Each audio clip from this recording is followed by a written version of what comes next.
ಸಮುದಾಯದವರು ಬಹಳಷ್ಟು ಜನ ಇದ್ದಾರೆ.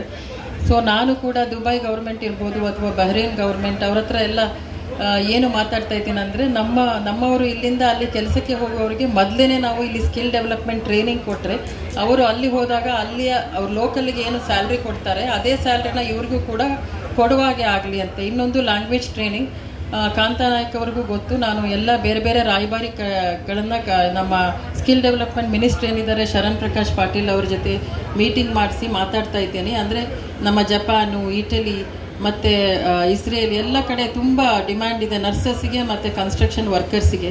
ಸೊ ಅವರಿಗೆಲ್ಲ ನಾವು ಸ್ಕಿಲ್ ಡೆವಲಪ್ಮೆಂಟ್ ಟ್ರೈನಿಂಗ್ ಕೊಟ್ಟು ಅವರ ಲಾಸ್ಟ್ ಇಯರ್ ಆಫ್ ನರ್ಸಿಂಗ್ ಕಾಲೇಜ್ನಲ್ಲಿ ಯಾವ ದೇಶಕ್ಕೆ ಹೋಗೋಕ್ಕೆ ಅವರಿಗೆ ಇಂಟ್ರೆಸ್ಟ್ ಇರುತ್ತೆ ಆ ಒಂದು ಲ್ಯಾಂಗ್ವೇಜನ್ನು ಅವರು ಚೂಸ್ ಮಾಡಿಕೊಂಡು ಅದನ್ನು ಅವರು ಟ್ರೈನಿಂಗ್ ತಗೊಂಡ್ರೆ ಎಲ್ಲ ದೇಶಗಳಲ್ಲೂ ಕೂಡ ಅವರಿಗೆ ಆಪರ್ಚುನಿಟೀಸ್ ಇದೆ, ಗಲ್ಫಲ್ಲಿ ಮಾತ್ರ ಅಲ್ಲ.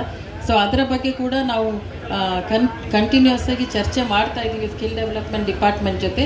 ಸೊ ನಾವು ಕೂಡ ಉದ್ಯೋಗ ಮೇಳ ಮಾಡಿದಾಗ ನಿಮ್ಮನ್ನೆಲ್ಲ ಆಹ್ವಾನಿಸ್ತೇವೆ. ಮತ್ತು ಹೊರದೇಶಕ್ಕೆ ಹೋಗೋರು ಇವತ್ತು ಲೋಕಲ್ ಕಂಪನೀಸ್ ಬಂದಿದ್ದಾರೆ ಆ ಉದ್ಯೋಗ ಮೇಳದಲ್ಲಿ, ಬಟ್ ಹೊರದೇಶದಲ್ಲಿರೋ ಕಂಪನಿಗಳು ಕೆಲವರು ಇಟ್ಕೊಂಡಿದ್ದಾರೆ. ಅವರು ಹೊರದೇಶಕ್ಕೆ ಹೋಗುವವರು ನಮ್ಮ ಒಂದು ಅನಿವಾಸಿ ಭಾರತೀಯ ಸಮಿತಿ ಜೊತೆ ರಿಜಿಸ್ಟರ್ ಮಾಡಿ ಹೋಗ್ಬೇಕನ್ನೋದು ನನ್ನ ಒಂದು ಅನಿಸಿಕೆ. ಯಾಕಂದರೆ ಅವರು ಹೊರದೇಶಕ್ಕೆ ಹೋಗಿ ಸಿಕ್ಕಾಕೊಂಡ ಮೇಲೆ ನಮ್ಮನ್ನು ಕಾಂಟ್ಯಾಕ್ಟ್ ಮಾಡ್ತಾರೆ. ಹೋಗುವಾಗ ನಮಗೆ ಯಾರ್ಯಾರು ಎಲ್ಲಿ ಹೋಗ್ತಾರೆ ಅಂತ ಗೊತ್ತಿರಲ್ಲ. ಸೊ